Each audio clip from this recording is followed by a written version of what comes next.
సీతాదేవి యొక్క కన్నీళ్లు అగ్ని కణాలుగా మారి సముద్రాన్ని పీడించాయి. కానీ హనుమంతుని చెమట బొట్లు ఈ అగ్ని కణాలని చల్లార్చే చన్నీళ్ళు అయ్యాయి. అంటే ఈ లోకంలో ఎవరికైనా నువ్వు ఉపకారం చేస్తే నువ్వు హనుమంతుడితో సమానం లెక్క. అది సుందరకాండ పారాయణకి ఫలితం. ఇక రావణాసురుడు చనిపోవడం అనేది పెద్ద సమస్య కాదండి. రావణాసురుడు చనిపోవడానికి ఉడత కూడా కారణమే. ఉడుతల భక్తి భావములే ఊతముగా, ఉడుతల భక్తి భావములే ఊతముగా రఘురామనామమే జడధిని రాళ్ళు దేల్చగని.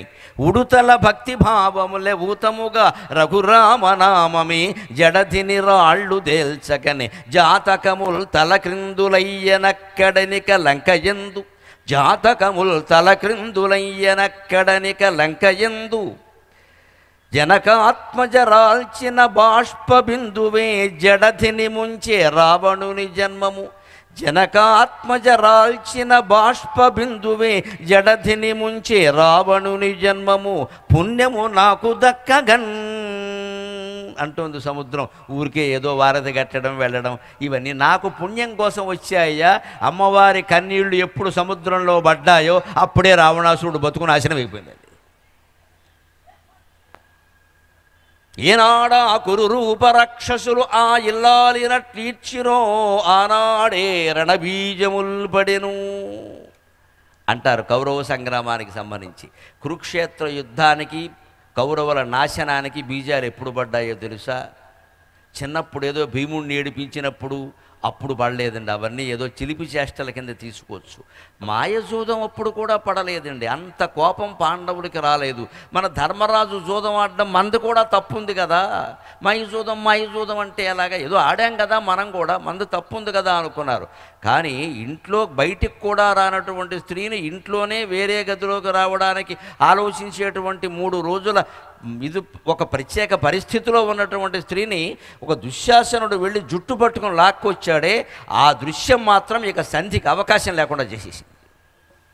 ఎక్కడైనా సంగ్రామాలు కలహాలు ఎంత భయంకరంగా ఎప్పుడు భయంకర పరిణామాలుగా మారతాయో ఆలోచించాలి. పసిపిల్లలను చంపినప్పుడు, స్త్రీలను భయంకర అవమానానికి గురి చేసినప్పుడే వస్తాయి ఈ పరిస్థితి. కోపం వచ్చినా తాపం వచ్చినా అంత తీవ్రమైన పాపాలు చేయకుండా ఉంటే యుద్ధాలు జరగవు. ఎక్కడొక్కడ సంధి చేసి పోన్లేవయ్యా ఏదో కోపంలో అన్నాడయ్యా 4 మాటలు, వాడు కొంచెం పుచ్చుకుని అన్నాడయ్యా వదిలేయ అనొచ్చు, పర్వాలేదండి మాటలంటే వదిలేయచ్చు. కానీ అవమానం చేస్తే, జుట్టట్టుకు లాగితే, సభలోకి లాక్కొస్తే అంచేది ఏనాడా కురురూప రాక్షసులు ఆ ఇల్లాలినట్లీడ్చరో ఆనాడే రణబీజములు పడేను. అప్పుడే పడిపోయే బీజాలు, ఇంకెవడు మార్చాడు ఇంక దాన్ని. అది ఒక్కడే జరగకపోయి ఉంటే సంధి జరిగేది. 5 గ్రామాలకో 5 పట్టణాలకో జరిగే అవకాశం లేదు ఇక్కడ. అలాగ రామాయణానికి బీజాలు ఎక్కడ పడ్డాయంటే సీతాదేవిని లాక్కెళ్ళినప్పుడు ఆ కన్నీళ్లు సముద్రంలో పడినప్పుడే పడ్డాయి. అంచేతనే సముద్రం ఉంటుంది. పుణ్యం నాకు దక్కింది కానీ జనక ఆత్మజ రాల్చిన బాష్పబిందువే జడధిని ముంచె రావణుని జన్మము. పుణ్యము నాకు దక్కగన్. జానకీదేవి రాల్చినటువంటి బాష్పబిందువులే వాడిని చంపేసి వాడి జీవితాన్ని సముద్రంలో ముంచేసి, అందుకు ఉడత కూడా సాయం చేసింది మనం గ్రహించాలి. రామాయణంలో బాగా ప్రచారంలో ఉన్నటువంటి కథ ఇది. చక్కని చమత్కారపూరితమైన కథ. ఉడత వారధి కడుతూ ఉంటే దానికి కూడా చెట్టు మీద ఇలా పాకుతున్న ఉడత కనిపించిందిట. అయ్యో నేను కూడా ఏదైనా చేద్దాం, రామకార్యం అనుకుని అదేం చేసిందిట, నీటిలో మునిగిందిట. బయటకు వచ్చి ఇసుకలో దొల్లిందిట. మళ్ళీ వెళ్ళి ఆ వారధి మీద దొల్లిందిట. దీని శరీరం ఎంత ఉడత, ఇదో పెడత. దీనికంటే నీళ్ళెన్ని, దీనికంటే ఇసుకెంత. అది వారధి మీద దొల్లితే మాత్రం ఎంత ఇసుక రాలుతుంది. దాంతో మొత్తం ఇక్కడి నుంచి రామేశ్వరం నుంచి శ్రీలంక వరకు వారధి కట్టాలంటే ఈ ఇసుక ఏ పాటు ఇక్కడ. కానీ అది కూడా దైవ కార్యానికి తన వంతు సాయం చేసింది. ఇంత పెద్ద కార్యక్రమం జరుగుతూ ఉంటే 1,00,000 రూపాయలు ఇవ్వగలిగిన వాళ్ళు 1,00,000 రూపాయలు ఇస్తే, 100 రూపాయలు ఇచ్చిన వాళ్ళు 100 రూపాయలు ఇస్తే భగవంతుడు ఏ ఫలితం ఇస్తాడో తెలుసా? అదే రామాయణం చెబుతుంది. 1,00,000 రూపాయల వాడికి 1,00,000 రూపాయల ఫలితం, 100 రూపాయల వాడికి 100 రూపాయల ఫలితం ఉంటుందా? ఇద్దరికీ సమానమైన ఫలితం ఉంటుందా అంటే రామాయణం చెబుతోంది ఇద్దరికీ సమానమైన ఫలితమే ఉంటుందమ్మా, అనుమానమే. ఇది ఆశ్చర్యకరంగా ఉండొచ్చు. ఇంత పెద్ద కార్యక్రమానికి కోటీశ్వరుడు ఉండి నేను 10 లక్షలు ఇస్తానండి అన్నాడు. మామూలు సామాన్య ఉద్యోగం ఉండి నేనంత ఇవ్వలేనండి, ఒక 1000 రూపాయలు ఇస్తాను, కానీ ఏదో గరికపాటి వారు వస్తున్నారు, మీరు ఏదో పెట్టిస్తున్నారు కార్యక్రమం, నాకు ఆనందంగా ఉందండి, నేను సరే ఇవ్వయ్యా అన్నారు కార్యకర్త. ఆశ్చర్యం ఏమిటంటే రామాయణమే ఆధారం, ఇద్దరికీ సమాన ఫలితం దక్కుతుంది. ఎందుకంటే ఆయన యథాశక్తి మేరకు ఆయన ఇచ్చాడు, ఈయన యథాశక్తి మేరకు ఈయన ఇచ్చాడు. భగవంతుడు ఇద్దరికి యథాశక్తి మేరకు ఇస్తాడు, అనుమానం లేదు. దానికి ఉదాహరణ ఏంటంటే ఉడతకి ఏమి ఇచ్చాడండి రాముడు? దానికేమి నోబెల్ ప్రైజ్ ఇవ్వాలా, భారతరత్న ఇవ్వాలా, పద్మశ్రీ ఇవ్వాలా, పోనీ రత్నాలు వజ్రాలు ఇవ్వలేదు. ఈ ఎడం చేతిలోకి తీసుకుని దాన్ని ఇలా కుడి చేత్తో ఇలా నిమిరాడు. అంటే కౌగులింతే కదా, 2 చేతుల మధ్యలో దాన్ని కాస్త కౌగులించుకున్నాడు, ఆలింగనం చేసుకున్నట్టే సుమారుగా, అంతే కదా. ఉడత శరీరం ఇంత, అందుకని చేతిలో పెట్టుకుని ఇలా ఇలా దాని శరీరం అంతా నిమిరాడు. అందుకే ఉడత శరీరం మీద ఉండే చారలు రామచంద్రమూర్తివే అని చెబుతారు ఇప్పటికి కూడా అని ఉంది. మరి హనుమంతుడికి మాత్రం ఇచ్చింది ఏముందండి? ఏమైనా 10 ఎకరాల పొలం ఇచ్చాడా, లేకపోతే ఐఐటి క్యాంపస్లోంచి ఒక 100 ఎకరాల పీక్ ఆయనకి ఏమైనా ఇచ్చేసాడా? అయ్యా హనుమంతుడు నువ్వు వ్యాయామశాల కట్టుకోవయ్యా అని ఏమి ఇయ్యలేదు. ఇంత చేసి వచ్చిన హనుమంతుడు ఏం చేశాడంటే రా హనుమా అని కౌగులించుకున్నాడండి. ఆయనకి ఇచ్చింది కౌగులే, ఉడతకి ఇచ్చింది కౌగులే. 4 రేణువులు ఇసుక రాల్చిన ఉడతకి, యావత్ సముద్రాన్ని దాటినటువంటి హనుమంతుడికి ఒకే ఫలితం, అది రామచంద్రుని యొక్క కౌగిలి, రామచంద్రుని యొక్క కౌగిలి. అంచేత ఫలితం సమానం. ఎందుకని సమానం? దానికి శాస్త్ర ప్రమాణం కూడా ఉంది, లోపమే లేదు. ఎందుకని సమానం అయ్యా అంటే ఇద్దరు యథాశక్తి, వాడు అంతకంటే 1000 రూపాయల కంటే ఇవ్వలేడు, ఉడత అంతకంటే ఇవ్వలేదు, దానికి ఫలితం వచ్చింది. ఇక్కడ దానికి ఆయన ఇవ్వగలడు, అందుకని ఆయనకి వేరే ఫలితం వచ్చింది. అంటే ఎప్పుడు దేనికైనా సరే మన శక్తి మేరకే దానం చేయాలి. శక్తికి మించి అప్పులు చేసి దీక్షలు చేస్తున్నారు కొంతమంది, అప్పులు చేసి సంతర్పణలు చేస్తున్నారు. దయచేసి చేయకండి, దేవుడి పేరు మీద అప్పులు పడకూడదండి. దేవుడి పేరు మీద అప్పులు పడ, దేవుడికి అప్రతిష్ట.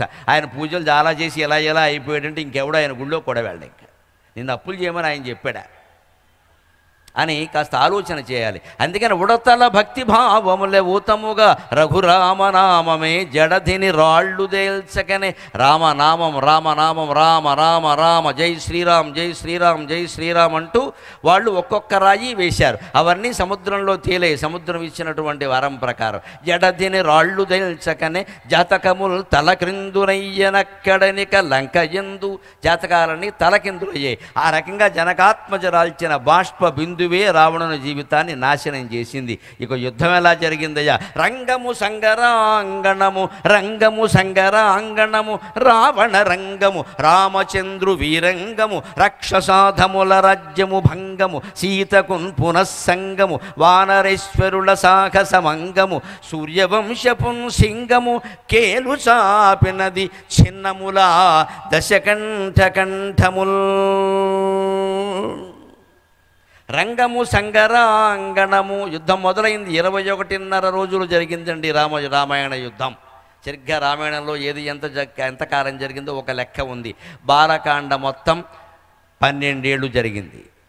అయోధ్యకాండ మొత్తం 13 సంవత్సరాల 1 మాసం 10 రోజులు జరిగింది. 12 సంవత్సరాల 1 మాసం 10 రోజులు జరిగింది. అరణ్యకాండ మొత్తం 13 సంవత్సరాల 1 మాసం జరిగింది. కిష్కింధకాండ మొత్తం 8 నెలల్లో పూర్తయింది. సుందరకాండ రామాయణంలోనే ప్రధానమైనదిగా భావించే సుందరకాండ కథ మొత్తం 1.5 డే 36 గంటల్లో పూర్తి అయిపోయింది. మాట్లాడితే హైదరాబాద్ నుంచి ఇక్కడికి రైల్లో వచ్చినంతసేపు అంతే.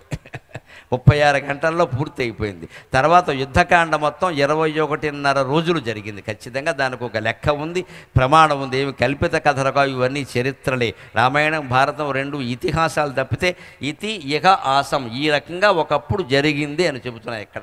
అందుకని జరిగింది, అది 21.5 రోజులు జరిగింది. అందులో గొప్పతనం ఏమిటంటే యుద్ధాలు అనేకం జరిగాయి. రావణ రంగము, రంగము సంగరాంగణము, రావణ రంగము.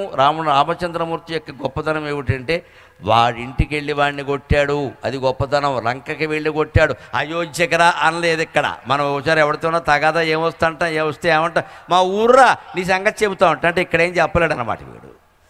మా ఊర్రా నీ సంగతి చెబుతా, అక్కడ వీళ్ళు క్యాస్ట్ వాళ్ళు ఎక్కువ ఉన్నారు, వాళ్ళ చేత కొట్టించేద్దామని క్యాస్ట్ ఫీలింగ్ తీసుకొచ్చి మా ఊర్రా నీ సంగతి చెబుతా. అది వగతనం కాదు, అది పౌరుషం కాదు, అది వాళ్ళ ఊరు వెళ్ళి వాడిని కొట్టడమే పౌరుషం అది.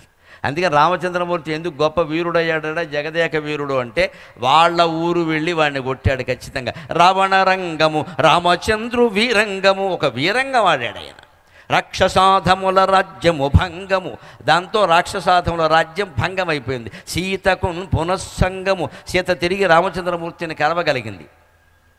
వానరేశ్వరుల సాహసమంగము, వానరాదులు సుగ్రీవుడు మొదలైన వాళ్ళు, అంగదుడు, సుషేనుడు, నీలుడు, మైందుడు, ద్వియుధుడు మొదలైన వాళ్ళందరూ పరిశ్రమ చేశారు, శ్రమపడ్డారు. వాళ్ళందరూ శ్రమ ఫలించింది. సీతకు పునఃసంగము, వానరేశ్వరుల సాహసమంగము. ఇంత ఎందుకు జరిగింది అంటే సూర్యవంశపు సింగము కేలు చాపినది చిన్నములా దశకంఠ కంఠముల్. సూర్యవంశానికి సంబంధించిన సింహం ఉందే రామచంద్రమూర్తి, అది కేలు చాపింది. దాంతో ఎన్ని డైమెన్షన్స్ ఉన్నా, ఎంత శక్తి ఉన్నా, ఎంత తపస్సు ఉన్నా దుర్మార్గం కారణంగా నాశనం అయిపోయాడు రావణాసురుడు లెక్క. రంగము సంగరాంగణము రావణ రంగము, రామచంద్రు వీరంగము, రాక్షసాధముల రాజ్యము భంగము, సీతకు పునఃసంగము, వనరేశ్వరుల సాహసమంగము. సూర్యవంశపును సింగము కేలు చాపినది చిన్నములా దశకంఠ కంఠముల్. అలా రామాయణ ఘట్టాల యొక్క వైభవాన్ని నుంచి మనం గ్రహించవలసింది జీవితానికి గ్రహిద్దాం. ఇప్పుడు కృష్ణావతారంలో ప్రవేశిద్దాం. సముద్రం చెబుతోంది అవతారాలన్నీ. కాబట్టి సముద్రానికి కృష్ణుడి గురించి చెప్పాలంటే ఒక ఆలోచన వచ్చింది. మనకి ఎవరినైనా గురించి చెప్పాలంటే ఏమంటాం, ఆయన అస్సలు అలాగే ఉంటాడు, ఆయన అస్సలు నాలాగే ఉంటాడట. సముద్రం కూడా అంటోంది, నన్నున్బోలి వినీల దేహమున, నాలాగే కృష్ణుడు కూడా నల్లగా ఉంటాడు. సముద్రం నల్లగా ఉంటుంది కదా, అది గొప్పతనం. నన్నున్బోలి వినీల దేహమున ఎన్నల్లేని సౌందర్య సంపన్నుండై పరమాత్మరూపుడై ఆపన్న ప్రసన్నుండునై వెన్నుండా చెరసాల పుట్టగనే పృథ్వీదేవి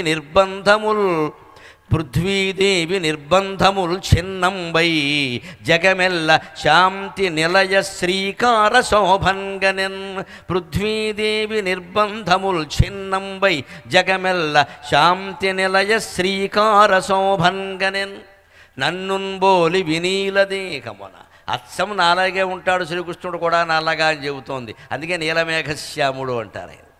ఎన్నల్లేని సౌందర్య సంపన్నుండై, అమితమైన సౌందర్యంతో ఉంటారు కృష్ణుడు. రాముళ్లాగే పుంసామోహన రూపాయ అన్నట్టుగా ఉంటారు. పరమాత్మ రూపుడై, పరమాత్మ యొక్క అవతారాల్లో కృష్ణావతారం చాలా ప్రత్యేకమైంది. రాముడు ఎక్కడా నేను దేవుణ్ణి అని చెప్పలేదు.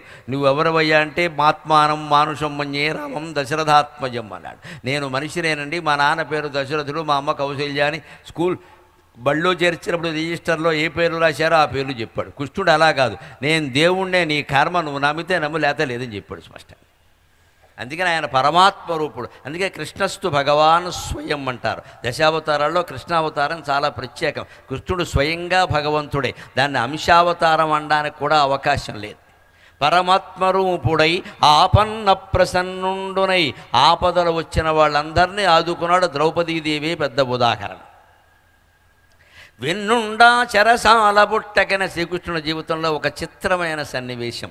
ఆయన చెరసాలలో పుట్టాడు, ఆయన దాటిపోయాడు, కానీ తల్లిని తండ్రిని దాటించలేదు. మనం గమనించాలి. ఆయన తలుచుకుంటే దాటించలేడా? యమునా నది దారిచ్చింది, ఆదిశేషుడు యమునా నదిలో కాళీయుడు పడగబట్టాడు, అన్నీ జరిగాయి కదా. మరి కావాలనుకుంటే ఈ తాళాలు ఈ మార్పిడి చేసి దాటించలేడండి. కానీ వాళ్ళు దేవకి వసుదేవుడు వాళ్ళ పూర్వజన్మ కర్మ ప్రకారం వాళ్ళు అనుభవించవలసినవి అనుభవించాలి. అందుకే వాళ్ళకి చెప్పకుండా వెళ్ళిపోయాడు తప్పితే వాళ్ళ కర్మఫలాలు రద్దు చేయాలి.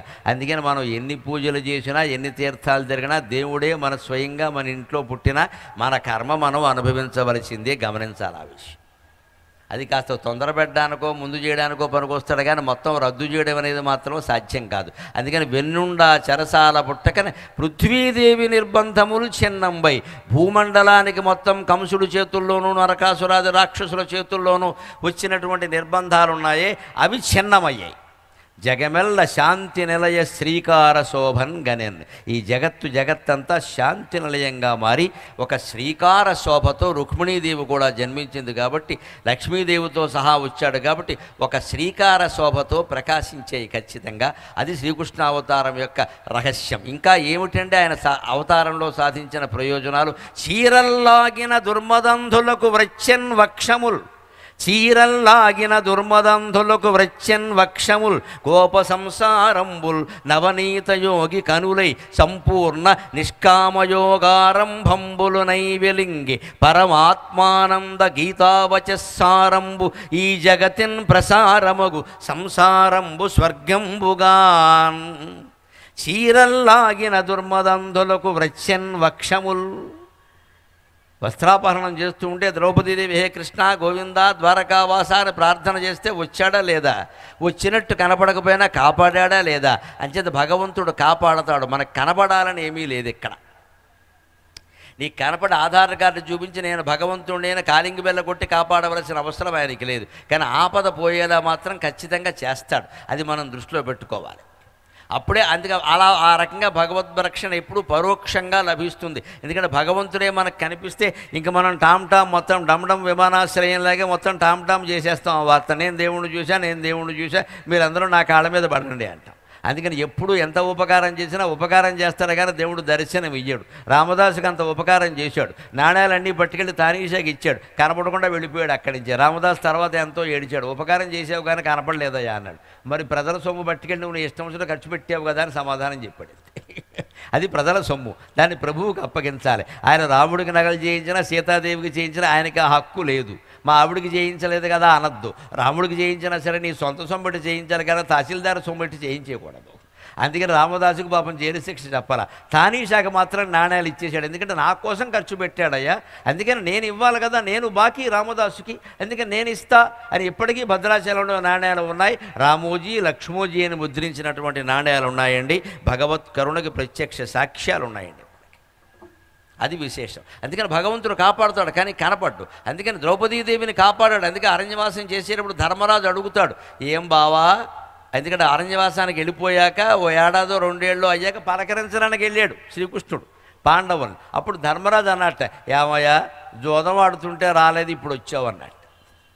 ఆయన అన్నాడు, అప్పుడు నేను ద్వారకలో లేనయ్యా, డోంట్ థింక్ అదర్వైజ్ అని ఇంగ్లీష్ మాట్లాడాడు అర్థం కాకుండా. ద్వారకలో లేకపోతే రాలేడండి, ద్వారకలో ఉండబట్టే ద్రౌపదీదేవి పిలిస్తే వచ్చాడా? ద్రౌపదీదేవి పిలిస్తే ద్వారకలో ఉన్నా వచ్చాడు కదా, మరి ధర్మరాజును కాపాడడానికి రావాలి కదండి. అదేమిటయ్యా ఇంత దుస్థితి వచ్చింది బావా, నువ్వు రాలేదప్పుడు అంటే ఏమనుకోకయ్యా, నేను ద్వారకలో లేను, సౌభుడు అని ఒక రాక్షసుడు ఉన్నాడు, వాడిని చంపడానికి వెళ్ళాను, ఏకంగా ఓ ఏడాది పైన పట్టింది. దాంట్లో అర్థం ఏంటంటే ద్వారకలో లేను అంటే నవద్వారే పురే దేహే, నవద్వారాలతో నిర్మితమైన నీ శరీరంలో నేను లేను, అందుకే నేను రాలేదయ్యా అన్నాడు. మన శరీరంలో భగవంతుడు ఉండాలంటే నిరంతరం నమ శివాయ నమ శివాయ నమో నారాయణాయ నమో నారాయణాయ శ్రీమాత్రే నమః శ్రీమాత్రే నమః ఇలా ఏదో ఒక నామాన్ని స్మరిస్తూ ఉండాలి. ద్వారకలో ఉండడం అంటే 9 ద్వారాలు ఉన్న శరీరంలో ఉండడం. ద్రౌపదీదేవి శరీరంలో ఉన్నాడు, ఎందుకంటే ఆవిడ స్మరించింది. ధర్మరాజు ఏం చేశాడు, ఇంకో ఆటాయి ఇంకో ఆటాయి ఇంకో ఆటాయి అంటే జోకర్ రావట్లా కలిసి రావట్లా అని జోకర్ని స్మరించాడు కానీ ఆయన జనార్దనుడిని స్మరించాల. సమస్యది. పైగా కృష్ణుడు చాలా చమత్కారంగా వనవాసంలో చెబుతాడు, ధర్మరాజా నేను ద్వారకలోనే ఉంటే నువ్వు పిలిస్తే వచ్చేవాడినయ్యా, అంతేకాదు నువ్వు జయం కూడా పొందేవాడివి అంటాడు. అంచేతో పేకాటాడే అలవాటు ఉన్నవాడు ఎవడన్నా ఉంటే దాన్ని మానలేకపోతే మొక్కేస్తూ కూడా వాసుదేవ, మొక్క తీస్తూ కూడా వాసుదేవ, ఆట పోయినా వాసుదేవ, ఆట గెలిచినా వాసుదేవ అంటే కొన్నాళ్ళకి ఆట మానేస్తాడు కూడా. భగవంతుడు కరుణ అలా ఉంటుంది. దుర్వ్యసనాలు ఎప్పుడూ మానేయవలసిందే, కానీ కర్మ మానలేము. దుర్వ్యసనాన్ని ఎప్పుడు మేడమెట్లు మించి కిందికి దింపాలి కానీ కిటికీలోంచి విసిరేద్దామంటే కుదరదండి. 10 సిగరెట్లు కాల్చేవాడు రోజుకు ఒకటే అని పెట్టుకోవాలి, తర్వాత 2 రోజులకు ఒకటే అని పెట్టుకోవాలి, తర్వాత వారానికి ఒకటి అని పెట్టుకోవాలి. ఒక 6 నెలల్లో మొత్తం మానేస్తాడు. అంతేగా శ్రీరామనవమి నాడు శ్రీరాముడు సాక్షిగా నేను సిగరెట్లు మానేస్తా అంటే నవమి వెళ్ళగానే దశమి నాడు మొదలెట్టేస్తాడు. ఈ భీకర ప్రతిజ్ఞలు పనికిరావు. మనస్సు నిలబడదు. మనస్సు క్రమంగా మనస్సు ఎప్పుడు చిన్నపిల్లాడు లాంటిది. దాన్ని చీకట్లోంచి వెలుగులోకి రావాలంటే అలవాటు చేయాలి. మనం జాగ్రత్తగా బెదిరిస్తే కుదరదు, అలవాటు చేయాలి. అందుకని దుర్వ్యసనాన్ని పోగొట్టుకోవాలంటే ముందు వెంటనే మానలేం. అందుకని ఓ పని చేద్దాం, ఏం పర్వాలా, పేక ఆడుతూనే మొక్కక వాసుదేవ, మొక్కక వాసుదేవ, అరే ఒరే అని రకరకాల పిచ్చి మాటలు అశ్లీల పదాలు మాట్లాడడం కంటే భగవన్నామస్మరణ మంచిదే కదండి. దానివల్ల 2 ప్రయోజనాలు. ఒకటి, ఆటలో గెలుస్తాడు, డబ్బులు మనకే వస్తాయి. ఇది మాత్రం అనుభవంతో చెప్పట్లా, ఊరికే చెబుతున్నా. ప్రతిదీ ఈయన అనుభవం అనుకోకండి ఇక్కడ. అందుకని పేకాట్లో మనం గెలుస్తాం. రెండోది ఏమిటో తెలిసే ప్రయోజనం, ఈ భగవన్నామస్మరణకి అలవాటు పడడం వల్ల కొన్నాళ్ళకి తెలిసొస్తుంది జ్ఞానోదయం. ఇది ఏటే అదవసంతా పేకాడుతూ దేవుడిని స్మరించడం సిగ్గులేదా మనకి? ఏమన్నా ఈ స్మరణ ఏదో గుళ్ళో కూర్చొని చేసుకోవాలి, అక్కడ ముగ్గులే ఇచ్చు, గుడంతా కడగచ్చు, ప్రసాదం పంచిపెట్టచ్చు, అలా చేసుకోవాలి. కానీ ఇదేమిటి అని వెంటనే మనస్సులో పశ్చాత్తాపం కలుగుతుందండి. ఎప్పుడు భగవన్నామో అంత ప్రభావాన్ని చూపిస్తుంది. అంటే దుర్వ్యసనం మానలేకపోయినా సరే భగవన్నామాన్ని మాత్రం విడిచిపెట్టకండి, ఖచ్చితంగా వ్యసనాలన్నీ పోతాయి. అదే ఇక్కడ లెక్క. అందుకని ఆయన చీరల్లాగిన దుర్మదంధులకు వ్రచ్చన్ వక్షముల్, దుశ్శాసనులు లాంటి వాళ్ళ వక్షస్థలాలు పగిలిపోవాలంటే కృష్ణావతారం రావద్దా? ఖచ్చితంగా. గోప సంసారంబుల్ నవనీత యోగి కనులై, శ్రీకృష్ణుడు నవనీత యోగి. కృష్ణుడికి వెన్నంటే ఇష్టం అంటారు. ఎందుకు ఇష్టమో ఆలోచించండి. ఊరికే కేజీలు వెన్న పట్టుకెళ్ళి కృష్ణుడు మూతికి పూసేయడం కాదు, ఇక్కడ చీమలు పట్టేలాగా. నవనీతం అంటే ఎందుకు ఇష్టం అంటే పాలు, పచ్చి పాలు, వాటిని కాచారు, ఒక సంస్కారం, ఒక రిఫర్మేషన్. ఆ కాచిన పాలకి తోడు పెట్టారు ఒక మజ్జిగ చుక్క, అది మరొక సంస్కరణ, మరొక రిఫర్మేషన్. ఆ కాచిన పాలకి తోడు పెట్టగానే తర్వాత పొద్దున్నకి పెరుగు అయింది, అది మరొక సంస్కరణ, మరో రూపం. అప్పుడు పెరుగు చిలికారు, వెన్న వచ్చింది, అది మరో రూపం. వెన్న కాచారు, నెయ్యి అయింది, అది మరో రూపం. ఇక నెయ్యి ఏం చేసినా ఏమీ అవ్వదండి, దాన్ని యజ్ఞంలో వెయ్యాలి. అంచేత నవనీతం అనేది, వెన్న అనేది నెయ్యి కావడానికి పూర్వరూపం. లాస్ట్ బట్ వన్, చివరి దశకి ముందు దశ. మన జీవితం పచ్చిపాల లాంటిది. దాన్ని ఆధ్యాత్మిక ప్రవచనాల రూపంలో, వినడం రూపంలో, గ్రంథాలు చదవడం రూపంలో కాచాలి. దానికి భార్యకి తోడు, భర్తకి తోడు అన్నట్టే తోడు పెట్టాలి. దాన్ని సంసార జీవితం రూపంలో చిలకాలి. ఆ వచ్చినటువంటి వెన్నని భగవంతుడికి అర్పించాలి. వెన్న పూర్తిగా ఇలాగే అప్పగిస్తే కష్టం, ఆయన తినడం కష్టం. అందుకని దాన్ని నెయ్యిగా మార్చాలి, కాచాలి. అంటే జ్ఞానం సెగ తగిలితే వెన్న నెయ్యిగా మారుతుంది. జ్ఞానం అనే సెగ తగిలితే మన జీవితం కూడా ఆజ్యంగా మారుతుంది. అప్పుడు యజ్ఞంలో ఆజ్యమే వేస్తారు. యజ్ఞం అంటే విష్ణువే. యజ్ఞో యజ్ఞపతిర్యజ్వా యజ్ఞాంగో యజ్ఞవాహనక యజ్ఞభృత్ యజ్ఞకృత్ యజ్ఞీ యజ్ఞభుక్ యజ్ఞ సాధనక యజ్ఞాంతకృత్ యజ్ఞగుహ్యం అన్నం అన్నాదయేవచ అని విష్ణు సహస్రంలో ఉంటుంది కదా. ఆ యజ్ఞస్వరూపమైనటువంటి భగవంతుడికి ఆజ్యం సమర్పించాలి. యజ్ఞంలో ఆజ్యం తప్పితే మరేం వేయకూడదు. ఈ మధ్య యజ్ఞాల్లో ఓవర్ యాక్షన్ బాగా ఎక్కువైపోయి వంకాయ కూర, పులిహోర కూడా వేసేస్తున్నారు. ఈ పిచ్చి పనులు చేయకూడదండి యజ్ఞంలో. ఇప్పుడు ఏది పడితే అది అసలు ఘన పదార్థాలు యజ్ఞంలో వేయకూడదు. ఎలా వేస్తారు? యజ్ఞం ఎప్పుడు తంత్రం, భగవత్స్మరణ మంత్రం, ఇది యంత్రం. మూడింట్ల సర్వయంత్రాత్మిక సర్వతంత్రరూప మనోన్మని లలితా సహస్రంలో మంత్రశక్తి, తంత్రశక్తి, యంత్రశక్తి మూడు ఉంటాయి. మనస్సులో చేసేటువంటి జపం మంత్రం. ఎందుకని? మననాత్ త్రాయతే ఇది మంత్రం. అది మననం చేసిన కొద్దీ మనని కాపాడుతుంది. తంత్రం యజ్ఞం అంటే ఏమిటి? తర్పణాత్ త్రాయతే ఇది తంత్రం. తర్పణం అంటే జలమే. అన్నం ఎవడు, తర్పణం ఎవడు? నీళ్లు ఇస్తారు, నీళ్లు పోస్తారు, నెయ్యి పోస్తారు, ద్రవ పదార్థమే పోస్తారు. అంచేత యజ్ఞంలో ఎప్పుడు ద్రవ పదార్థమే పోయాలి, ఘన పదార్థాలు వేయకూడదు. పూర్ణాహుతి పేరు మీద చుట్టూ ఉన్న చెత్త అంతా పట్టుకొచ్చి అందులో పారేయకూడదు. అది వేరే వాళ్ళ చేత ఊడిపించాలి. కొబ్బరికాయలు కూడా వేసేస్తున్నారు యజ్ఞంలో. బాగా ఓవర్ యాక్షన్ ఎక్కువైపోయింది ఇక్కడ. అవన్నీ వెలిగా మంట మండదు, ఆరిపోతుంది. కొబ్బరికాయ అగ్ని యజ్ఞంలో వేయడం ఏంటంటే పని లేకుండాను బాగా అలవాటైపోయింది మనకి. ఏంటంటే వేసేయి, మొత్తం అన్నీ వేసేయి. నిజానికి అది కాదు లెక్క. యజ్ఞం అంటే అది ద్రవ పదార్థం. తర్పణాత్రాయతే. అదే యంత్రం ఉంది, యత్నాత్రాయతే. యత్నం, ఇప్పుడు యంత్రం ఉంది, ఇది కదలాలండి. దీన్ని నేను కదిలించాల్సిందే. బేరం ఇక్కడ కూర్చొని జపం చేస్తే ఇది కదలదు. ఇది నేను చేత్తో కదిలించాలి. చెయ్యుందిగా జపం ఎందుకు? ఈ మాత్రానికి జపం ఎందుకంటే చెయ్యుందిగా. అంచేత యత్నంతో ఫలించేది యంత్రం, పనిచేసేది యంత్రం. తర్పణంతో పనిచేసేది తంత్రం, యజ్ఞం. మననంతో పనిచేసేది మంత్రం. మంత్రం ఎప్పుడు మానసిక జపం చెయ్యాలి. పెదవులు కూడా కదలద్దు, పైకి కూడా చెయ్యొద్దు. పూసల దండ కొంతకాలం వరకు ఉండాలి, ఏడాదో 2 ఏళ్ళు ప్రాక్టీస్ కోసం. తర్వాత పూసలను వదిలేసి పురుషోత్తముని పట్టుకోవాలి. ఎంతసేపు పూసలు పట్టు కూర్చోకూడదు. ఇక్కడ కొలికిపోసి వచ్చిందా, కొలికిపోసి వచ్చేస్తే ఇంకా మానేయచ్చు. అది గొడవ మనసు. మనకు అసలు జపం పట్టగానే ఎప్పుడు మానద్దామా ఇక మన జపం ఎందుకు ఫలిస్తుంది? పని లేక. ఆకలేసి ఆవురావురమని అన్నం తినేవాడు ఎప్పుడైనా ముద్దలు లెక్క పెట్టాడా? పడుకుని నిద్రలేచి ఉయ్యాల్లో పసిబిడ్డ నిద్ర లేవగానే నా నాన్నే నాకు అన్నయ్యను ఎత్తుకుని ముద్దు పెట్టుకునే తల్లి ఎవరైనా ముద్దులు లెక్క పెట్టిందా? దేశ సరిహద్దుల్లో ఉండి తుపాకులకి తమ శరీరం జల్లెడైపోతున్నా సరే ప్రాణత్యాగానికి సిద్ధపడేటువంటి నా దైశ సైనికుడు ఎవడైనా తగిలిన గాయాలు లెక్క పెట్టాడా? మనం పూసలెలా లెక్క పెడతామండి? బుద్ధి లేకుండా పూసలెలా లెక్క పెడతామండి? మనకెంతసేపు లెక్క కావాలి, ఫలితాలు కావాలి. దేవుడు అక్కల్లా, అందులో లీనం అవ్వక్కల్లా, తన్మయం అవ్వక్కల్లా, పెద్ద డ్యాన్స్ ఆడాలి ఇక్కడ. అందులో ఎవడైనా రాగానే పూసల దండ ముందుకు తీస్తాడు, వాడికి కనపడాలి కదా. ఇప్పుడు పెద్ద పురుషోత్తముడు లేదు, పూసోత్తముడు, పురుషోత్తముడు కాదు వీడు. పూసలు తిప్పుతూ కూర్చున్నాడు ఇక్కడ. దీనికి మళ్ళీ కాశీ పూసలు, కాకినాడ పూసలు, ఎక్కడ పూసినా అవన్నీ మామూలు పూసలే. తీసే ఇక్కడ, అక్కడి నుంచి తెచ్చాం, ఇక్కడి నుంచి తెచ్చాం. నీ మనస్సును ఎక్కడెట్టావు చెప్పు నాకు.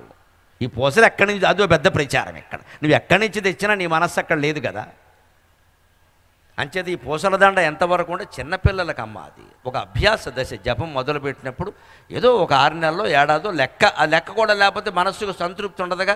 108 చేసామంటే 108 చేసి మరి వేరే పనులు చూసుకోవాలిగా. ఒక ఉద్యోగంలో ఉంటాడు, అలా లీనమై జపం చేస్తే ఉద్యోగం పోతుంది. అందుకని ఏదో ఒక పద్ధతి ఉండాలి. అందుకని దానికి లెక్క పెట్టుకుని నేను ఏదో సహస్ర గాయత్రి 2 లెక్క పెట్టుకుంటే అది అయిపోయింది అక్కడ. ఇక ఎక్కడి నుంచి సమయం లెక్క పెట్టుకోవాలి, ఆ సమయం ప్రకారం అలారం పెట్టుకోవాలి, ఆ సమయం అలారం మోగే వరకు చేస్తూనే ఉండాలి. వాళ్ళు 1000 గాయత్రి జపమని పెట్టుకున్నారు, 1000 మంత్ర జపమని పెట్టుకు 1000 నామాలకు ఎంత అవుతుందో లెక్క పెట్టుకోండి. ఒక 2 నిమిషాలు అదనంగానే అలారం పెట్టేయండి, కళ్ళు మూసుకోండి, ఇంకా లెక్కెట్టకండి, సెల్ ఫోన్ అక్కడ పెట్టుకోండి, అలారం మోగే వరకు చేస్తూనే ఉండండి. అప్పుడు తన్మయమై అందులో ఉంటామమ్మా ఖచ్చితంగా. దేవుడు ఎప్పుడు లెక్కలు చూడమ్మా, మనస్సు ఎక్కడుందో చూస్తాడు ఆయన ఖచ్చితంగా. జపం అంటే అది. అందుకే నవనీతం ఆజ్యం. నవనీతం అంటే ఆలోచించండి దయచేసి, కొత్తగా తీయబడింది. నవనీతం కొత్తగా, నీ జీవితంలో కొత్తగా ఎదురవుతున్న సంఘటనలు, అనుభవాలు అన్నీ తీసుకుని వాటిని మొత్తం వెన్నపూసగా మార్చి దాన్ని కరిగించి నెయ్యి చేసి భగవంతుడికి అర్పించాలి. అంటే జీవితానుభవాలనే భగవంతుడికి అర్పించాలి. నవనీతం అంటే అర్థం. గోప సంసారంబుల్ నవనీత యోగి కనులై. అందుకే గోపకులంలో ఉండే వాళ్ళ జీవితాలన్నీ ఈ నవనీత యోగి అయినటువంటి కృష్ణ పరమాత్మ యొక్క నేత్రాలయ్యాయి. సంపూర్ణ నిష్కామయోగారంభంబుల నైవిలింగే. సంపూర్ణమైన నిష్కామ కర్మ చేశారండి గోపకులు గోపికలు కూడా. ఎంతసేపు కృష్ణుడు అనగానే గోపికల గురించి మాట్లాడకుండా దయచేసి గోపకులు ఉన్నారండి. పైగా గోపికల వయస్సులు ఏమిటో ఎవరికైనా తెలుసా? 8 ఏళ్ల అమ్మాయి నుంచి 80 ఏళ్ల ఆవిడ వరకు ఉన్నారమ్మా. నన్ను క్షమింతురుగాక, ఇంతమందితో సంబంధం ఉంటుందండి కృష్ణుడికి. దేవుడి గురించి ఏం మాట్లాడుతున్నాం మనం? 80 ఏళ్ల ఆవిడతో కూడా సంబంధమేనా? ఈ ఎదవ సంబంధాలు తప్పితే ఇంకేం తోచవా మనకి? గోపికలు అనగానే సంబంధం, గోపికలు అనగానే రాసలీల. అసలు భాగవతం చదివి చస్తే కదా. పోతన గారి భాగవతం లేదు, వ్యాస భారతం ముందే లేదు, ఎక్కడ అందులో లేదండి ఇవన్నీ. అక్కడ గోపకులు కూడా ఉన్నారు, మగవాళ్ళు ఉన్నారు, ఆడవాళ్ళు ఉన్నారు, చిన్నపిల్లలు ఉన్నారు, పెద్దవాళ్ళు ఉన్నారు, ఆడవాళ్ళు ఉన్నారు, మగవాళ్ళు ఉన్నారు. ఏ భగవద్భక్తుల్లో మగవాళ్ళే ఉండాలా, ఆడవాళ్ళు ఉండకూడదా? ఇదేమిటిది? లలితా సహస్రం పారాయణ ఆడాళ్లే చేయాలా, మగాళ్ళు చేయకూడదా? అమ్మవారు వద్దని చెప్పిందా? కృష్ణుడు అనగానే మగాళ్లే ఉండాలా, ఆడాళ్ళు ఉండకూడదా? ఆడాళ్ళకు హక్కు లేదా? భగవంతుడి దగ్గర ఈ లింగభేదం ఎందుకు ఉంటుందండి? అసలు ఒక కళ నచ్చి ప్రేమించవచ్చు, తప్పేం లేదండి. దానికి వంకర సంబంధం పెట్టుకోవాల్సిన పని లేదు. కళ కళే, మన జీవితం జీవితమే. అది ఎప్పుడు గమనించాలి మనం ఇక్కడ. అందుకని గోపికలు గోపకులు కూడా ఎంత గొప్ప భక్తులు అంటే వాళ్ళు నిష్కామ కర్మ నేర్చుకున్నారు భగవద్గీత ద్వారా. సంపూర్ణ నిష్కామయోగారంభంబులమై వెలింగే. గోప సంసారాలన్నీ నిష్కామ కర్మకు అలవాటు పడ్డాయి. నిష్కామ కర్మ అంటే రమణ మహర్షి చెబుతారు, చాలా గొప్ప ఉదాహరణ. ఆయన పొద్దున్నే ఇలాగా కొండ చుట్టూ ఏదో తిరుగుతూ ఉంటే కూడా వెళ్ళారు కొంతమంది. అందులో ఒకడు నిష్కామ కర్మ అంటే ఏమిటని అడిగాడు. ఆయన మాట్లాడరు కదా, అలా ఉండు నాతో రా అన్నాడు. ఆయన వెడుతున్నాడు. అక్కడ ఒక తుమ్మ చెట్టు ఉంది. ఈయన ఓ చిన్న కొడవలి లాంటి సాధనం చేసుకుని ఆ తుమ్మ చెట్టు కొమ్మ ఒకటి కొట్టాడు. అక్కడ కూర్చున్నాడు. దాన్ని ఇలా చెక్కుతున్నాడు ఆయన కొడవలతో, ఆ పై పొరంతా తొలగిపోయేలాగా. ఈ అడిగిన వాడికి ఆశ్చర్యంగా ఉంది. నిష్కామ కర్మ అంటే ఏమిటంటే ఇదంతా చేస్తున్నారు ఏమిటి అన్నారు. ఉండవయ్యా, నేను జావకొడతాను కదా, ఉండని చెప్పాడు ఆయన. అందుకని ఆ తుమ్మ కొమ్మ తీసుకుని దాని పై చర్మం అంతా చెక్కేశాడు, పై తోలంతా, కడుపులన్నీ చెక్కేశాడు, ముళ్ళు లేకుండా చేశాడు. ఇంత పొడుగు కర్ర తయారు చేశాడు. దీనికి అరగంట పట్టింది. ఈ అడిగిన వాడు చూస్తూనే ఉన్నాడు. ప్రాక్టికల్గా చెప్పడమే అలవాటు అటువంటి వాళ్ళకి. వాళ్ళు ఏం చెప్పరు, వాస్తవంగా చూస్తూనే ఉన్నాడు. అలా చూశాడు, ఇలా చూశాడు రమణ మహర్షి. అక్కడ ఒక అతను గొర్రెలను కాసుకునేవాడు ఉన్నాడు, వాడిని పిలిచాడు, ఆ కర్రవాడికి ఇచ్చేశాడు. నిష్కామ కర్మ అంటే ఇదేం చెప్పాడు. కష్టపడింది ఈయన, కొమ్మ నరికింది ఈయన, చెక్కింది ఈయన, కడుపులు చెక్కింది ఈయన, ముళ్ళు లేకుండా చేసింది ఈయన. ఉపయోగపడింది ఎవరికి? అవసరమైన వాళ్ళకి. మనం జీవితంలో ఎన్ని గొప్ప పనులు చెయ్యగలిగితే అంతా చెయ్యాలి, ఎంత సంపాదించగలిగితే అంతా సంపాదించాలి, కానీ అవసరమైన వాళ్ళకి ఇచ్చేయాలి. అది నిష్కామ కర్మ, అది నిష్కామ కర్మ. ఒక్కళ్ళు చప్పట్లు కొట్టరు, నచ్చది మాట. బహుశా లీనమైపోయారేమో. మీకు అందరికీ నమస్కారం. బాగా సంపాదించుకోమంటే బ్రహ్మాండంగా ఉంటుంది, ఇచ్చేయమంటే నచ్చదు. మనం సంపాదించాలమ్మా. సంపాదించే అవకాశం అందరికీ ఉండదు, అందరికీ ఇవ్వరండి. ఒక ఆటో వాడిని గమనించండి మీరు, ఎంత కష్టపడతారండి వాళ్ళు. సాయంత్రానికి ఏమి సంపాదిస్తారండి ఎంత కష్టపడితే మాత్రం. ఓ 1000, 500, 1500 వస్తే ఎక్కువ. అందులో వాడు అద్దె కట్టాలి, మళ్ళీ కుటుంబం నడుపుకోవాలి, వాడిని దాన ధర్మాలు చేయమంటే అలాగా. ఇప్పుడు రోజంతా కష్టపడ్డాడు. అదే ఒక పారిశ్రామికవేత్త ఉంటాడు, ఆ రోజు అతను ఆఫీసులో ఉంటే సాయంత్రానికి అన్ని ఖర్చులు పోను 2 కోట్లు లాభం వస్తుంది. మరి ఆటో వాడికి పారిశ్రామికవేత్తకి మీరు పోలిస్తే ఎలాగా?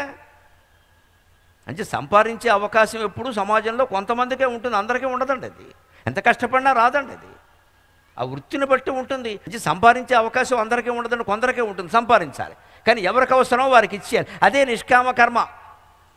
గోపికలు గోపకులు ఆయన నుంచి అది నేర్చుకున్నారు. నిష్కామయోగారంభంబులు నైవిలింగి. అంతేకాదు, పరమాత్మానంద గీతావచస్సారంబు ఈ జగతిన్ ప్రసారమగు సంసారంబు స్వర్గంబుగాన్. గీతావచస్సారం అది ఆత్మ ఆనందాన్ని అందిస్తుంది, ఆత్మానందాన్ని అందిస్తుంది, పరమాత్మానందాన్ని అందిస్తుంది అంటున్నాడు సాగర ఘోష కవి. పరమాత్మానంద గీతావచస్సారంబు ఈ జగతిన్ ప్రసారమగు సంసారంబు స్వర్గంబుగాన్. ఏమిటి గీతావచస్సారం? మొత్తం భగవద్గీత అంతటిని సారప్రాయంగా చెప్పాలి అంటే ఒక్క శ్లోకంలో చెప్పచ్చమ్మా. నేను భగవద్గీత రోజు ఏదో ఒక అధ్యాయమనో కొన్ని శ్లోకాలనో పారాయణ చేస్తా, కానీ ఎప్పుడైనా ఇలా ప్రయాణాల్లో వచ్చినప్పుడు కుదరలేదనుకోండి, మొత్తం ప్రత్యామ్నాయంగా ఒక్క శ్లోకం చదువుతాను. అనన్యాశ్చింతయంతో మాం ఏ జనా పర్యుపాసతే తేషాం నిత్యాభియుక్తానాం యోగక్షేమం వహామ్యకం. అత్యుత్తమమైన శ్లోకం ఇది. నాకైతే బాగా నచ్చిన శ్లోకం, నన్ను నిరంతరం కాపాడుతున్న శ్లోకం. 9వ అధ్యాయంలో ఉంటుంది, రాజవిద్యా రాజగుహ్యయోగంలో.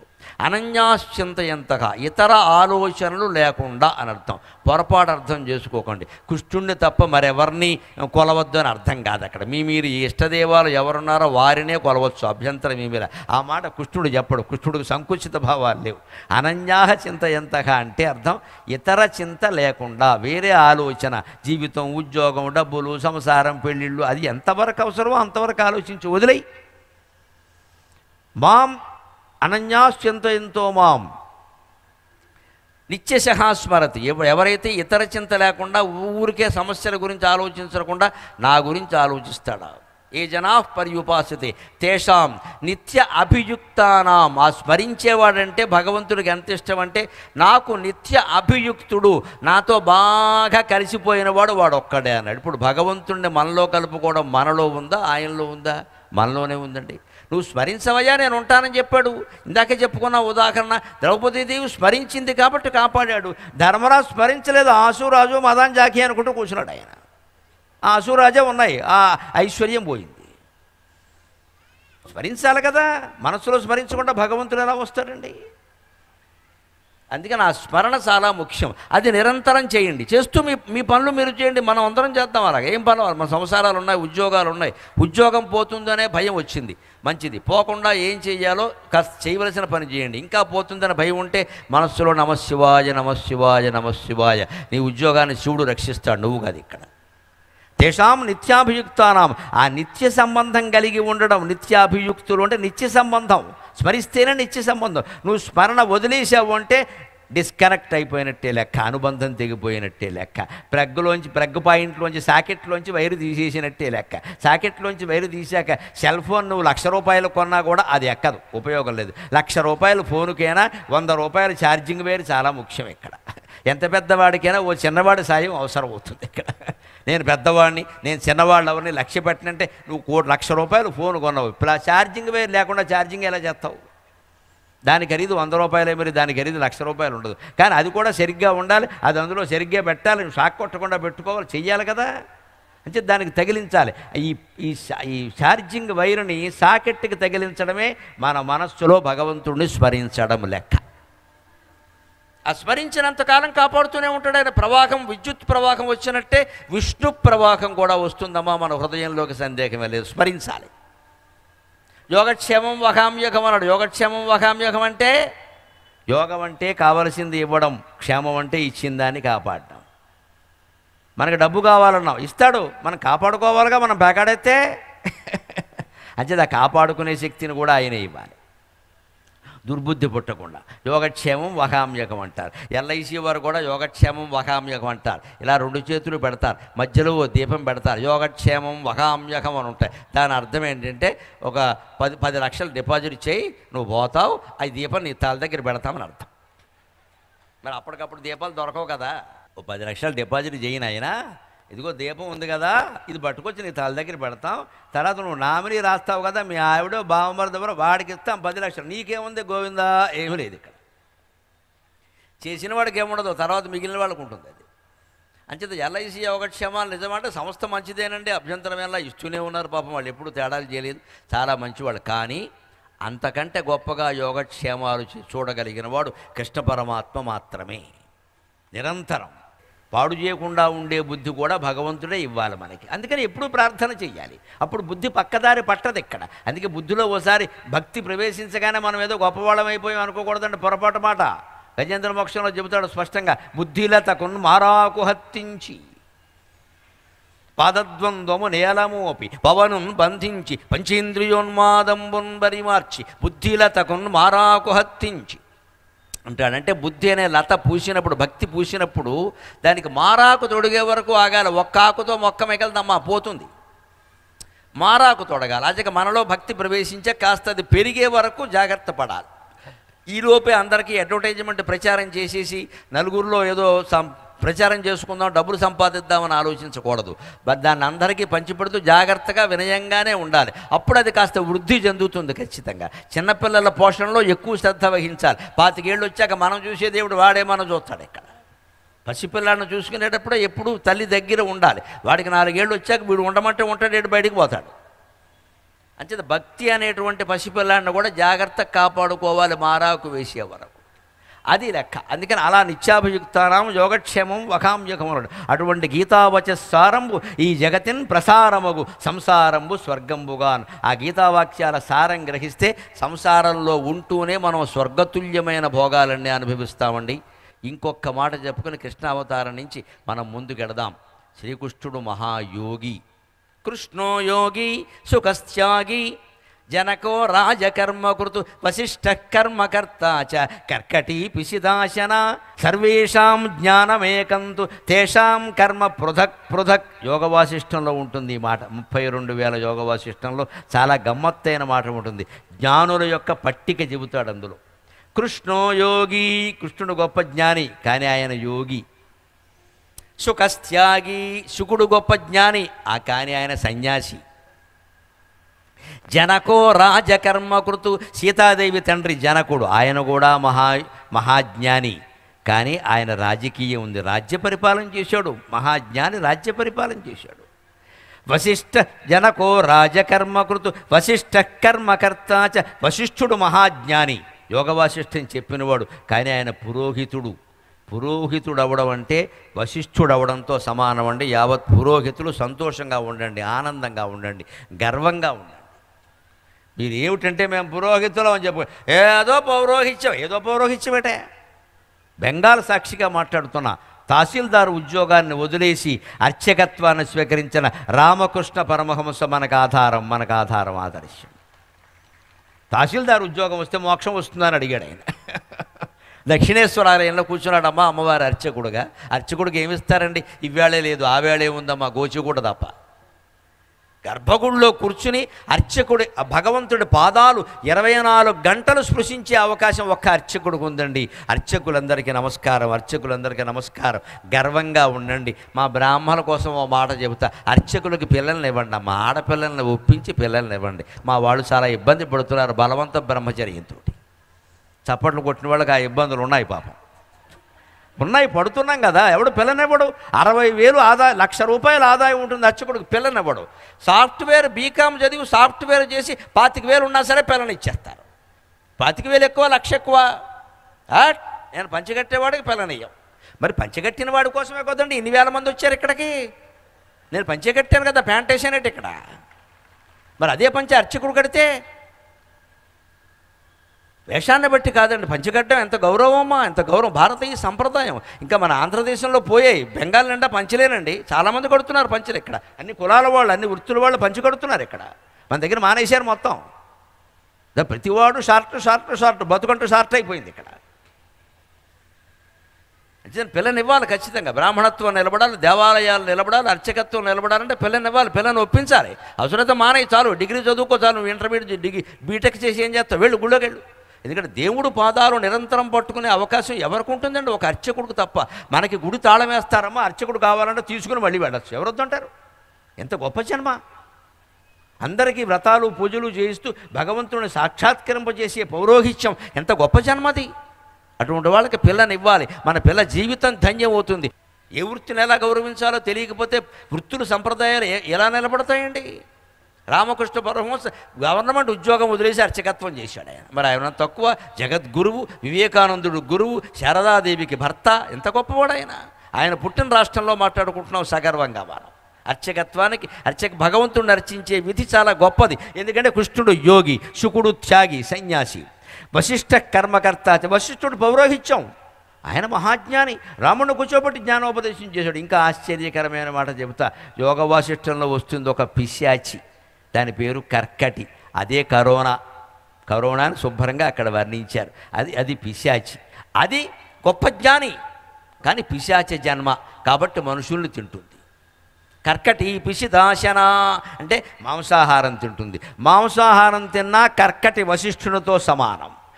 పురోహితుడైన వశిష్ఠుడు జనక మహారాజుతో సమానం. రాజకీయాల్లో పాల్గొన్న పరిపాలన చేసిన జనకరాజు శుకుడితో సమానం. సర్వసంగ పరిత్యాగం చేసిన శుకుడు కూడా 16,000 మందితో కాపురం చేసిన శ్రీకృష్ణుడితో సమానం. మొత్తం వ్యవహారం ఒకటే. నువ్వు కాపరాలు ఎన్ని చేసావు, సన్యాసం పుచ్చుకున్నావా, మాంసం తిన్నావా, శాకాహారం తిన్నావా, ఇది ముఖ్యం కాదు. నీ మనస్సులో అద్వైత జ్ఞానం ఉందా లేదా, అదొక్కటే ముఖ్యం. ఏ వృత్తి అయినా చేయొచ్చు. నువ్వు ఏం తిన్నావు, ఏం చేశావు, ఏం సంపాదించావు, ఎలా ఖర్చు పెట్టావు, సంసారం చేసావా, సన్యాసం చేసావా, ఇది ప్రధానమైన విషయమే కాదు. నీ మనస్సు భగవంతుడి మీద ఉందా లేదా, ఇది ఒక్కటే ముఖ్యమైన విషయం. ఏ వ్యాపారం చేసినా ఉండొచ్చు, ఏ పని చేసినా ఉండొచ్చండి. ఇదే భగవద్గీత సారం. ఈ యోగాన్ని శ్రీకృష్ణుడు స్వయంగా ఆచరించి చూపించాడు. యోగి అంటే ఏమిటో. ముసిరిన గర్వబుద్ధిము నిముక్షుల నవ్వగజేసి బంధుగుల్ ముసలము బుట్టి భోజిరి ప్రబుద్ధులు నిత్యసురా ప్రసిద్ధులై. ముసిరిన గర్వబుద్ధి మునిముక్షుల నవ్వగజేసి బంధుగుల్ ముసలము పుట్టిపోయిరి ప్రబుద్ధులు నిత్యసురా ప్రసిద్ధులై. బిసరుగపత్ర నేత్రుడును వేసిన వేషము తీసివేయుటల్ మసికనులెత్తి చూచి తిని మయగదా మరి చావు పుట్టుకల్ అంటోంది సముద్రం. నేను కృష్ణావతారం ముగిసేటప్పుడు ఒక విపరీత దృశ్యం చూశానయ్యా. జీవితంలో ఏ తండ్రి అయినా ఇలా ఉండగలడా? అలా ఉన్నాడయ్యా కృష్ణ పరమాత్మ. ఎందుకంటే యాదవులందరూ ముసలం పుట్టిపోయారు, మునులను అవమానించారు. వాళ్ళ శాపంతో చిన్న రుబ్బురోలు పత్రం పుట్టింది. దాన్ని శ్రీకృష్ణుడిని బలరాముడిని అడిగారు ఏం చెయ్యాలని. కృష్ణుడు ఏమన్నాడో తెలుసా? అది ఎందుకు పుట్టాలో అది పుట్టింది, దాన్ని ఏం చేయకండి, అది అలా వదిలేయండి, అది సాధించాల్సింది అది సాధిస్తుంది అన్నాడు. అబ్బే దేవుడు చెబితే నచ్చదుగా. బలరాముడిని అడిగారు, ఇంకొంచెం సీనియర్ కదా, 2 ఏళ్ళు ముందు పుట్టాడు, ఏడాది ముందు. ఆయన మామూలు బలరాముడు అంటే కృష్ణుడా మరి, ఈయన వేరు, ఈయన వ్యవహారాలు వేరు, ఈయనకి పౌరుషం. ఆయన ఏమన్నాడు? అరగది అన్నాడు. ఇదే బలం కదా మరి. అంత ఎంత అరగదీశారు, కరిగి అరిగి ఇంత మొక్క మిగిలిందండి. దీని ఇల్లు బంగారం కానీ ఇంత మొక్కే కదా మన్నేం చేస్తుందని వదిలేశారు. అక్కడే చేరారు సాత్యకి కృతవర్మ. అందరూ పీత్వా ఆగళానాం పీత్వా శుభ్రంగా తాగేశారు. ఎందుకంటే కౌరవ యుద్ధం అయిపోయాక మిగిలారు వీళ్ళందరూ.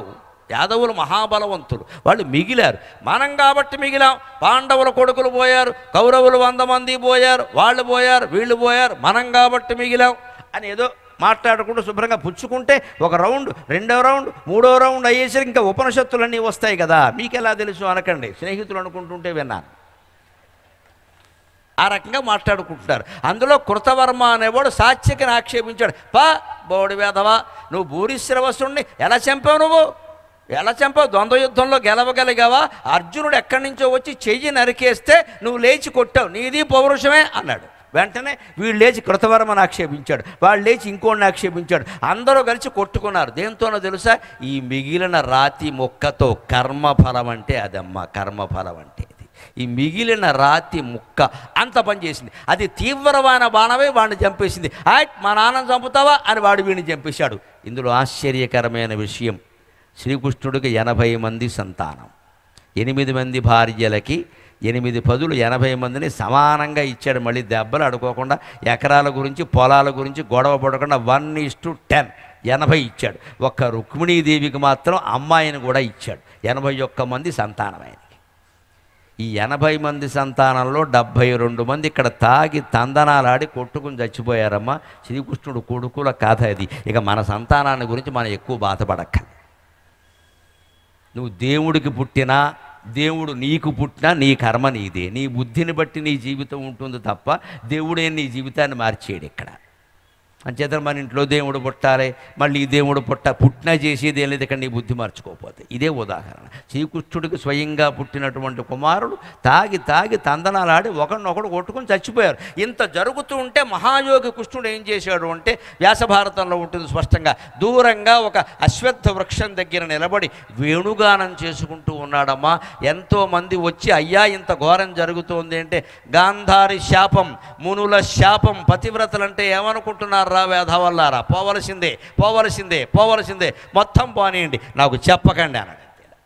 అది మహాయోగి తత్వం. ఉన్నప్పుడు ఆయన ఊరుకున్నాడు, పోయినప్పుడు ఆయన ఊరుకున్నాడు. మనం కూడా జీవితంలో లాభం కలిగినా నష్టం కలిగినా కేశవ నారాయణ, నింద వచ్చినా ప్రశంస వచ్చినా మాధవ గోవింద, సన్మానం జరిగినా అవమానం జరిగినా అచ్యుత జనార్దన, ఈ నామాలు మానకూడదండి. ఏం జరిగినా ఆయనకి. ఇదే భాగవత సారాంశం, ఇదే శ్రీకృష్ణుని జన్మ సారాంశం. దాన్నే సాగర ఘోష కవి ఏం చెబుతున్నాడంటే, విసర్గపత్ర నేత్రుడును వేసిన వేషము తీసివేయుటల్. ఏం లేదయ్యా, నేను చూశాను సముద్రాన్ని కదా, ద్వారక దగ్గరే కదా ఇదంతా, ద్వారక సముద్రంలోనే మునిగిపోయింది కదా, నా కళ్ళతో నేను చూశానయ్యా. శ్రీకృష్ణుడు డ్రామాలో, నాటకంలో శ్రీకృష్ణుడు వేషం వేసిన వాడు మేకప్ రూమ్లోకి వచ్చి కిరీటం పక్కనెట్టినట్టు, ఈ నీలం రంగులో ఉండే చొక్కా యథవస్థంతో దోమలు కుడుతున్నాయని పక్కన పెట్టినట్టే శరీరాన్ని పక్కనెట్టాడయ్యా. అలా మనం ఎవరైనా పెట్టగలమా అండి? ఆలోచించండి. అశుభం మాట్లాడుతున్నాను అనుకోదు, అందరికీ ఉన్నదే కదా. మనం ఎవరైనా అలా శరీరాన్ని పక్కనెట్టగలమా? అసలు అదేదో వస్తుంది 10 ఏళ్ల తర్వాత అంటే, నవగ్రహాలు ఎక్కడున్నాయో చూసుకుని ఒక్కొక్క గ్రహం చుట్టూ 100 సార్లు తిరిగేస్తాడు. ఇక్కడ అది రాకూడదు, అయినా వస్తుంది అది. అంచేత ఇప్పటి నుంచే కనీసం 60-70 ఏళ్ళు దాటిన వాళ్ళు ఈ శరీరాన్ని చొక్కా తీసి పక్కన పెట్టినట్టే పక్కన పెట్టడానికి సిద్ధంగా ఉండాలి. అదే వేదం, అదే శాస్త్రం, అదే పురాణం, అదే గ్రంథం, అదే సారాంశం. దానికి సిద్ధంగా లేనంతకాలం జీవితంలో భయం తప్పదు. మృత్యు భయాన్ని ఒకటి జయిస్తే అన్నింటినీ జయించవచ్చు. ఇక అంతకంటే భయమేం లేదు ఇక్కడ. దాన్ని జయించాడు కృష్ణుడు. హాయిగా అక్కడ విసర్గపత్ర నేత్రుడు, పద్మదళాయత నేత్రుడు, కమలాక్షుడు, అంతమంది కుమారుడు స్వయంగా చనిపోతుంటే కనీసం పట్టించుకోకుండా వదిలేశాడండి. రక్షించవలసిన అవసరం ఏం లేదు. తాగి తందనాలు కొట్టుకుని వాడు చనిపోతుంటే వాళ్ళని కాపాడేవాడు ద్రౌపద, కుచేరుడా, గజేంద్రుడా, ఎందుకు కాపాడాలి? వదిలేశాడంతే. ఇక్కడ ఈవేళ మన కొడుకుల్ని, మన కూతుళ్ళని, తప్పులు పనులు చేస్తున్న వాళ్ళని, మన కుటుంబ సభ్యుల్ని కాపాడుకోవడానికి ఎన్ని అవకతవకలు చేస్తున్నామో దయచేసి ఆలోచించండి. ఎవడి కొడుకునైనా పోలీసులు బట్టికెడితే బాగా వాళ్ళ పెంపకం అలాంటిదంట. మన కొడుకు కోసం పోలీసులు వస్తే మంచం కింద దాచేసి అబద్ధం ఆడేస్తాడు. ఇక్కడ మావాడు బంగారం అంట, మావాడు బంగారం, నువ్వు అంతకంటే బంగారం మాట్లాడేవాళ్ళు. ఇది నేర్చుకోవాలి కృష్ణుడి నుంచి.